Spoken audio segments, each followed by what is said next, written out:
రేవంత్ రెడ్డి నిన్న Congress working committee మాట్లాడింది, CPM polit bureau మాట్లాడింది.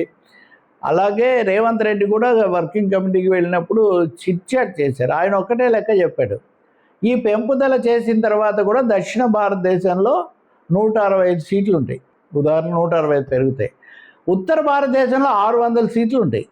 800 సీట్లు ఉన్న పార్లమెంట్లో 600 సీట్లు ఒక ప్రాంతానికి అయితే వాళ్ళు అధికారంలోకి వస్తారు కదా. సో సర్వే ఎక్కడ చేస్తారు అక్కడ చేస్తారు, ఎక్కడ ఓట్లు తగ్గిస్తారు ఎక్కడ ఓట్లు పెంచుతారో జరుగుతుంది. సో ఇది 2 రకాల నష్టం. ఇప్పటికే ఈ నిధుల కేటాయింపు కేంద్రము ఇచ్చేవి వీటి అన్నింటిలో జనాభా తక్కువ ఉన్నారు కాబట్టి మనిషికి ఇంత తక్కువ వస్తున్నాయి తలసరి ఆదాయం, మనకి తలసరి ఇచ్చే కేటాయింపులు.